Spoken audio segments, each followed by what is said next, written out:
4월 달에 들면은 고난주간이 오고 그 다음에 부활주간이 오고 그러잖아요. 그래서 예수님의 그 마지막 생애가 어떻게 밟아가셨는가 하는 것을 생각하면서 은혜를 받고자 합니다.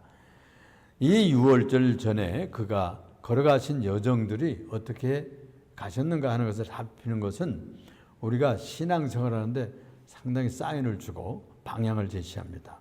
오늘은요, 이 배신과 헌신 아주 반대말이죠, 거의. 이런 제목으로 은혜를 사모하고자 합니다. 오늘 본문 말씀 1절에 보면은 이틀이 지나면 유월절과 무교절이라 그랬어요. 이 유월절과 무교절이 겹쳐 있습니다. 유월절은 이제 출애굽할 때 그것을 기억하는 절기고, 이제 이 유월절 절기와 무교절기는 그 쓴 나물과 그리고 아무 양념도 안 하고 거기다 이스트 넣지 않은 아주 그냥 굳은 떡을, 밀떡을 구워서 겨우 먹던 그런 시절을 기억하는 절기예요. 그래서 이 누룩이 없는 떡을 먹는 절기라 그래가지고 무교절기라고도 그러고 유월절이라고도 하는 것입니다. 그래서 이틀이 지나면 유월절과 무교절이라 대제사장들과 서기관들이 예수를 흉계로 잡아 죽일 방도를 구하며 그랬어요. 하나님을 잘 섬기는 사람들이에요. 이 사람들이 예배하던 사람들이에요. 성경 읽던 사람들이에요. 그런데 이 사람들이 대제사장들이에요. 오늘날의 그 신학자들이에요. 서기관들이면 성경을 베끼고 성경을 연구하던 사람들이고, 레위인들 중에서 그 사람들을 뽑아가지고 학자처럼 길러가지고 성경을 전수하고, 그때는 인쇄소가 없고 인쇄술이 발달하지 않아가지고 일일이 이렇게 적어가지고 성경을 전했거든요. 이 역할을 하는 것이 서기관들이에요. 그리고 이 대제사장들은 예배를 인도하는 사람들이에요. 그때는 그 유대 제사 제도에 따라서 했어요. 송아지를 잡아서 번제로 드리고 속죄 제사로 드리고, 또 양들을 잡아서 피를 뿌리고 번제로 드리고 속죄 제사, 화목 제사 드리는 이런 제사 제도를 이끌어 가던 제사장들, 사람들 대제사장들부터 일반 제사장들까지 반이 24반차로 나누어져 있어 가지고 제비 뽑힌 반이 그 한 달씩 맡아서 들어가고 그렇게 되는 것입니다. 이렇게 해서 예배드리던 이 사람들이 글쎄 예수를 잡아 죽일 계획을 짰다는 거예요. 여기 성경에 보면은 흉계로 그랬어요. 흉계를 꾸몄다 이거예요. 사람을 잡아 죽이려는 것이 그게 좋은 계획입니까? 그러니까 그것을 흉계로 잡아 죽일 방도를 구했다 그랬어요. 찾았다 그런 말이죠. 이르되 그들이 생각해 보니까 유월절기에는 모든 민족이 올라오는 거예요. 이스라엘 민족들의 12지파가 올라와서 예루살렘에서 예배드리는 절기거든요. 하나님 앞에 회개하고 돌이키고 제사 드리고 화목 제사를 드리고 속죄 제사를 드리고 번제를 드리는 그런 절기인데, 이 사람들은 제사장들, 종교적인 지도자들이라고 하는 사람들이 이렇게 예수 잡아 죽일 계획을 꾸몄다 그 말이에요. 그런데 이 절기 때는 사람들이 너무나 많이 이 서울 지역으로 오니까, 예루살렘 지역으로 와서 이렇게 북적대니까 여기서 잘못 일을 꾸몄다가는 큰 된통이 일어나고 밀란이 일어난다는, 민중의 반란이 일어날 수 있어요. 지금 우리나라는 마음에 들지 않는 일이 있으면 민주주의이기 때문에 나가서 의견 표시를 합니다. 난을 일으키지는 않아요. 이게 훈련된 민족이에요. 그래가지고 찬성하는 사람들도 나가서 이렇게 할 수 있고, 반대하는 사람들도 나가서 평화롭게 하잖아요. 다른 지역에서 그렇게. 그래서 표시하는 거예요. 의견을 표시하는 거예요. 그런데 옛날에 훈련이 안 돼가지고 로마 시대 2000년 전이니까 뭐 그냥 막 화딱지 나는 대로 하고, 이러다 막 그냥 반란이 일어나고 칼 들고 그냥 그 세무서원들을 세무서를 습격하고 세무서원들을 암살하고 그런 일들이 비일비재했다는 거예요. 거의 독립운동 수준에서 그 일을 했던 것입니다. 그래서 이런 것을 경험하고 그 유대인들의 그 심성을 알았던 이 지도자들이 밀란이 날까 하니 이 명절 기간에 하지 말자, 이렇게 자기들은 꿈꾸기 속으로 계획을 했단 말이에요. 그런데 예수께서는 저들의 계획과는 전혀 다른 발표를 하시는데 6월절에 예수님께서 나는 십자가 지고 가겠다 이렇게 발표를 하시는 거예요. 2월절은 아까도 얘기했던 것처럼 400년 동안 4대 동안 노예 노릇하던 저 이스라엘 백성들이 애굽을 탈출하는, 애굽에서 해방된 사건이 일어나는 해방절기입니다.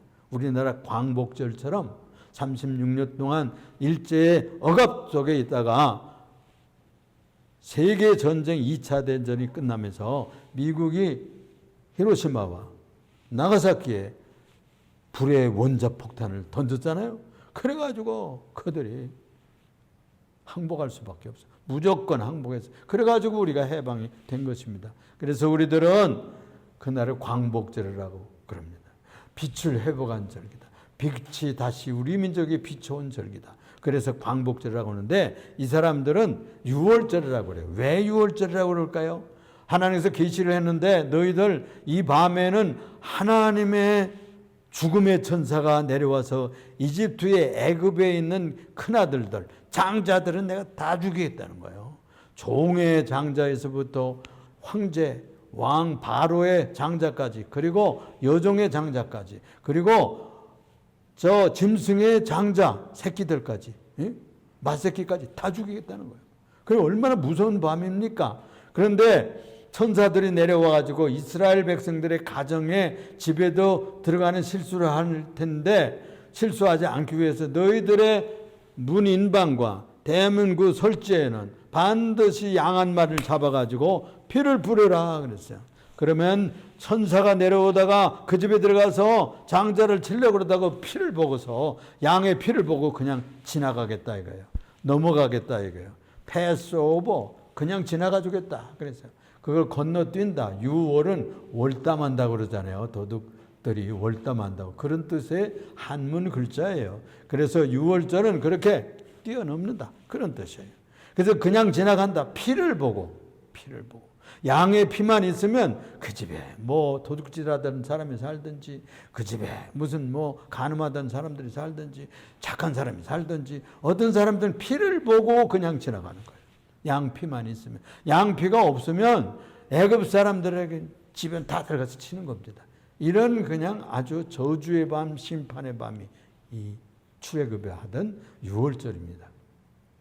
이날에 그들이 출발을 할 때에 그 떡을 반죽해서 그 이스트를 넣었는데 그 부풀지도 않은 맨떡 그냥 임시로 그냥 대강 구워가지고 먹고 나왔어요. 그래서 무교절기라고 그래요. 이스트가 부풀지 않은 부드럽지 않은 빵, 딱딱한 빵, 맛없는 빵, 고난의 빵이에요. 그래서 이 광야로 나가는 거예요. 개발되지 않은 저 광야. 하나님이 만들어준 대로 그대로 있는 바람이 불고 모래폭풍이 불고 바위가 있고 길도 없고 그냥 나무도 많지 않은 이 광야로 나가서 하나님이 거한 곳에서 텐트 치고 살면서 예배드리러 나가는 거예요. 그게 출애굽입니다. 그래서 각 집마다 이 양의 피를 뿌리던 그날에 예수님이 돌아가시는 거예요. 예수님이 내가 십자가에서 양 한 마리가 죽어서 한 가정을 살린 것처럼 내가 이 이스라엘 백성들 민족을 구원하기 위해서 인류를 구원하기 위해서 내가 십자가에서 양처럼 피를 흘리겠다 그랬어요. 그게 주님의 십자가 지시는 발표입니다. 선포입니다. 이렇게 해가지고 자기들은 이 밀란이 나닐까 염려되니까 예수 죽이긴 죽여야 되겠는데 그날은 말자 했어요. 그런데 그분은 나는 그날에 6월절에 양이 죽듯이 내가 인류를 위해서 피를 흘리겠다는 거예요. 이런 발표를 하신 날이에요. 이때 때를 맞춰서 이 가야바 제사장 궁정에서 모여서 백성의 장로들과 대표자들이 6월절개는 말자 흉계를 꾸몄지만은 예수님은 내가 그날에 죽어야 되겠다는 거예요. 그 절기에 내가 죽어야 되겠다. 그래야 인류를 위한 피 뿌린 양이 되는 것이에요. 구원의 길을 열시고 그래서 그 예수의 피 보혈을 믿고 예수님을 우리의 구세주로 믿는 사람들은 죽음의 천사, 지옥 보내는 천사가 오지를 못합니다.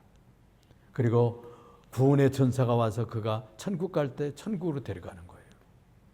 그래서 믿지 않은 사람들 시선을 보면 막 찡그리고 그냥 무서워서 일을 봐도 이런 모습을 막 죽잖아요. 그런데 예수 믿다가 가는 분들은 평안히 자는 것처럼. 우리 잘 아는 이종순 권사님 돌아가실 때 보니까 웃으면서 가더라고. 웃으면서. 그리고 임종 예배 드리면서 축도하니까 숨이 딸까닥 소리가 나더라니까 끊어지면서 그렇게 가셨어요. 그래서 그 사위가 그러더라니까, 이 장모님 정말로 목사님을 좋아하시는 건 나를 좋아하는 게 아니고 예수님 좋아하시다 간 거예요. 자기 어머님은 가시는데 얼마나 고통스럽다 가셨다는 거야. 야, 정말 예수 믿는 사람이 이렇게 행복하게 갈 수 있구나. 그런 것을 간증하는 것을 들었습니다. 그렇습니다. 예수님은 6월절에 하나님이 선택한 어린 양으로. 그래서 세례 요한이 그런 얘기를 했어요. 보라, 세상 죄를 지고 가는 하나님의 어린 양이로다. 그렇게 했어요. 요한복음 보면 그런 말씀이 나옵니다. 두 번째로 생각할 것은요, 주께서 나병 환자 시몬의 집에 초청을 받았습니다. 식사 초대를 받았어요. 베다니 동네에 나병 환자 시몬이라는 집이 있는데 예수님을 초청했어요. 6월절기에 이제 시골에서 올라오셨어요. 전도하다가. 그래서 이 식사를 하는 중인데 한 여자가 쑥 들어오는 거예요. 그러더니 매우 값진 고귀한 향유 한 옥합을 이걸 가지고 와서 그걸 깨뜨려 가지고서는 예수님의 물에다가 콸콸콸콸콸 붓는 거예요. 제자들도 깜짝 놀라고 예수님도 아주 다 아셨겠죠. 그렇지만은 참 그것을 받아들였어요. 어떤 제자들이 이것을 보고 화가 나가지고 분을 냈다고 그랬어요. 무슨 의도로 이 여자가 이 향유를 허비하는 거? 이것을 300데나리온 8개월 만에도 얼마나 많은 가난한 사람들을 구제할 수가 있는데 이걸 이렇게 아깝게 지청구를 하는 거예요. 책망을 하는 거예요. 얼마나 면구스럽겠어요. 자기는 지금 잘한다고 하고 있는데 6절에 보니까 그때 이렇게 말씀합니다. 예수께서 이르시되 가만둬라. 너희가 어째서 그를 괴롭히느냐. 그가 내게 좋은 일을 하였느니라. 그가 내게 좋은 일을 하셨다.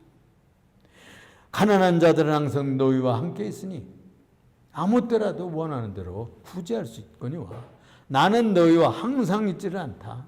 육신으로는 내가 항상 있을 수가 없어. 빨리 십자가 지고 가야만 되는 거예요. 그러게 그들을 떠날 수밖에 없습니다. 그래서 그는 힘을 다해서 내 몸에 향유를 부어 내 장례를 준비하였느니라. 신기하고 이상한 얘기를 하셨어요. 이때 이 놀라운 예언입니다. 이것이 어째서 그녀를 괴롭게 하느냐. 내게 좋은 일을 했다고 칭찬을 하실 뿐만이 아니라 가난한 사람들이야 너희들이 마음만 있으면 언제나 곁에 있으니까 준비했다가 구제할 수 있지 않냐. 근데 나는 너희와 영원히 여기서 육신으로 살 수가 없어. 이제 십자가 지고 가야 돼. 그래서 얼마 시간이 없다고. 그래서 이제 가야 되기 때문에 이 여자가 하나님께서 보내가지고 나에게 옥합에 기름을 부어서 장례를 준비하는 것이다. 이렇게 격려하고 이 말씀에서 놀라운 예고를 하신 것입니다. 자신이 십자가에 달렸다가 무덤에 내려가게 될 이 장례를 내다보고 해석하는 것입니다. 그래서 이 여인이 예수님의 장례를 미리 예비한 셈이 된 거예요. 우리가 예수님 장례 볼 것 같으면 모략과 침향 이런 것을 갖다 바르고 하는 얘기가 나오잖아요. 장례할 때 유대 나라에서는 몸에 그 부패를 천천히 하라고 아주 그 모략을 바릅니다. 이 향유를 부은 것은 바로 그런 셈이에요. 장례를 준비하는 것이라는 거예요.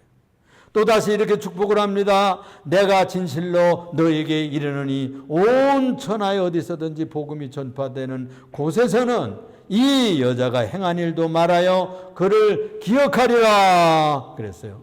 복음이 전파되는 곳이면 세상 천지 어디서든지 이 여자가 행한 이 착한 일, 복된 일, 고귀한 일도 전파하게 돼요. 그녀를 기억하게 될 것이라는 축복을 주셨어요. 그의 선행과 그의 헌신은 허비하는 일이었어요. 세상 눈으로 보면 허비죠. 쏟아버리는 거니까. 허비죠. 그래서요, 많은 사람들이 이거 예수님 뭐 믿는다고 교회들 다니는데 그 뭐 가봐서 한두 시간 하루, 또 어떤 사람들은 하루 종일 있더라고.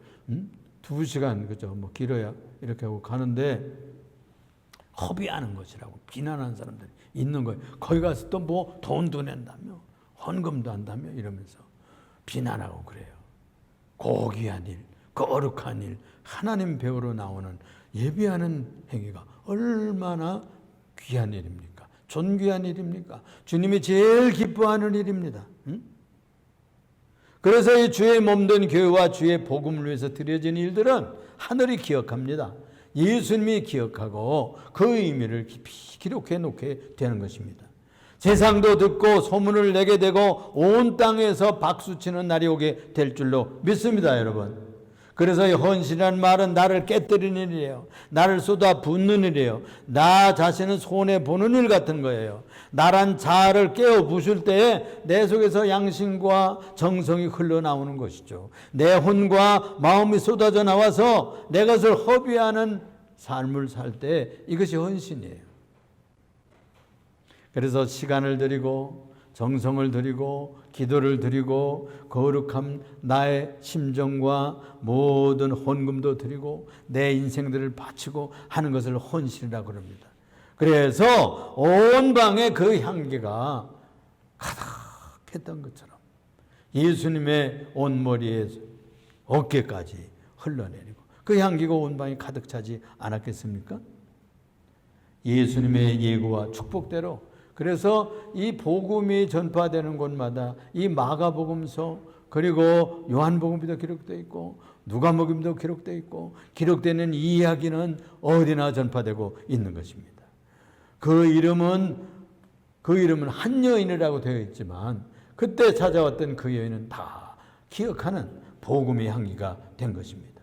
그래서 이 주님의 예고하심과 이 축복대로 복음이 전파되는 곳마다 지금도 그녀의 향기가 복음의 향기로 소문내라고 있는 것 아니겠어요?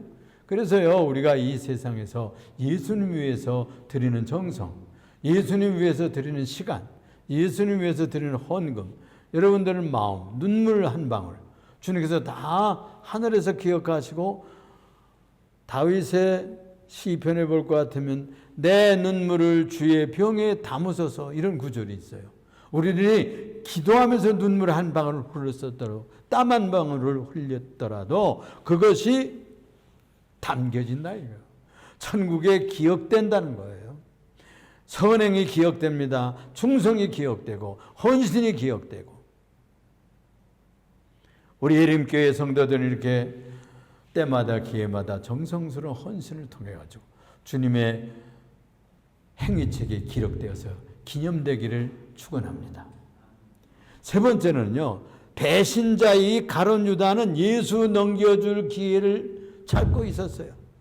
10절에 보니까 12 중에 하나인 가룟 유다가 예수를 넘겨주려고 대제사장들에게 감해 그랬어요. 가룟 유다는 예수 제자로서 선생님을 적들에게 넘겨주려고요. 글쎄 제발로 대제사장들을 찾아갔다니까. 의를 배신해버린 배신자의 계열의 선두주자요. 구주 대신 자기의 구세주, 자기의 선생님을 배신한 자예요. 마귀의 충동을 받아서 그에게 핑계를 넘길 수 없어요, 여러분. 마귀가 꼬였더라도 그걸 받아들여서 결정하고 행동하는 것은 자기 자신이에요. 선악과를 따먹으라 뱀과 사단이 유혹을 했어도 뱀이 책임이 아닙니다, 여러분. 책임은 내가 지는 거예요. 내가 행동했잖아. 내가 따먹었잖아. 누가 씹어 먹은 거야? 자기가 이부가 먹고 또 아내가 줘서 먹으라 하니까 남편이 홀딱 먹었어요. 그건 누가 먹은 거예요? 남이 먹은 거예요. 그래서 나쁜 환경 또 뭐 어떤 조건 무슨 누가 나쁜 친구 뭐 꼬여가지고 유혹해서 자꾸 이렇게 하니까 내가 그랬어요. 핑계 댈 수가 없어요. 그건 핑계 취급이 되질 않아요. 죄값이 나에게 떨어지는. 지금 이렇게 어떤 여건에서라도 배신했으면 그 책임을 자기가 지는 거예요. 이 유혹을 찾아가서 스스로 넘어졌어요. 자기가 스스로 제 발로 갔다니까. 억지로 간 것이 아니에요. 안 오면 막 죽일 거야 뭐 이렇게 가지고 뭐 이렇게 공갈 협박을, 정치적인 압력을 가하고 그런 것이 없어요. 그런데 제 발로 갔던 거예요. 적들이 듣고 얼마나 기뻐했겠어요. 응? 그렇지 않아도 지금 예수 잡아 죽일 흉계를 꾸미고 기회를 노렸는데 예수 제자가 스스로 왔으니 얼마나 좋은 기회인가. 11절에 보니까 그들이 듣고 기뻐하여 그랬어요. 그들이 듣고 기뻐하여 돈을 주기로 약속하니 유다가 예수를 어떻게 넘겨줄까 하고 그 기회를 찾더라 그랬어요. 그가 돈 주고 선생을 팔아 넘겼습니다. 결국 운전 30에 팔았잖아요. 나중에 후회하고 죄 없는 자를 내가 팔았다고, 내가 무지한 피를 팔았다고 울부짖으며 물로 달라고 찾아가고, 응? 네가 당해, 네가 결정했잖아, 네가 찾아왔잖아. 그래가지고 돈 30냥 성전거에다 던져 넣어버리고 가서 목 매달아 죽는 저주를 받아. 그렇게 될 줄도 예상하지 못하고 돈 30냥 때문에 파멸의 길로 간 이 유다. 자기 선생을 어떻게 넘겨줄 기회를 찾다니 기가 막힐 일이죠. 응? 요즘 배신과 배역의 길을 가는 자들이 많아요. 이번 사건을 통해서 누가 되먹었는지, 누가 충신인지, 누가 지저가 있는지, 정절이 있는지가 나타나. 뒤에서 누가 술수를 꾸몄는지 다 뽀록났어요. 다 뽀록났어요. 우리 인간들도 그런 거 다 보면 살펴서 알겠는데 하나님께서 모르실 것 같아요. 우리가 이 정치 세계에도 보면은 제 무리를 망조들 길로 가게 하고, 제가 모시던 옛날엔 주군이라고 그랬지. 요즘에 자기 당의 가장 중요한 인사인 대통령을 글쎄 배신한 자가 있단 말이에요. 미련하고 어리석은 자. 우리 국민은요, 우리가 기독교 들어오기 전에 6.25로 훈련을 받던 민족이에요. 500년이나. 그래서 윗사람에게 충성하고 부모님 공경하고 형제 우애하고 친구와 신뢰를 하고, 그리고 배신하지 않는 충성을 가치로 여기고 효도를 가치로 여기는 것이 수백 년 동안 뼈에 절여 있어요. 우리가 절여 있는 민족이에요. 그래서 대먹지 않는 짓을 하면 그런 사람은 지도자를 안 세워요. 잘못 간 거예요. 잘못했어요. 잘못 선택한 길을 간 겁니다. 가룟 유다는요, 인류의 아주 배신자가 된 거예요. 하나님을 배신한 자가 됐어요. 네 번째로 이 가룟 유다의 배신은 그러면 어떤 의미가 있을까요? 기독교 역사와 신학에서 의미를 지니고 있는데 그는 제자 중에 중요 직책을 회계를 하고 있었잖아요. 재정을 맡았었어요. 대제사장들에게 은화 30개를 받고서는 이 스승을 팔아 넘겼잖아요. 그의 행동이 여러분 이해가 됩니까? 이해가 안 된다고들 불신자들도요. 그게 이해가 안 된대. 왜 그랬는지. 뭐 그런 사람이 있나? 그 이유가 있을 텐데. 그런 일이 일어났어. 그가 주님을 팔았던 악역을 계기로 해서 예수님은 십자가를 칩니다. 악한 날에 악인이 역할을 합니다. 배신자의 날에는 배신자가 역할을 해요. 선한 날에 선인들이, 신자들이 역사를 하는 거예요. 그런데 아마도 그렇게 행동했던 이유를 연구해 보았어요. 그랬더니 대개 세 가지 이유가 나와요. 첫째는 금전적인 동기예요. 유다는 돈에 대한 물질적인 탐욕이 심해가지고 예수를 배신했다는 해석이에요. 이것이 요한복음에 기록되어 있어요. 유다는 도적이라 돈꾀를 맡았는데 도적질해가 했다는 거예요. 그걸 사도 요한은 다 알고 있었어요. 두 번째 이유는 정치적인 실망이에요.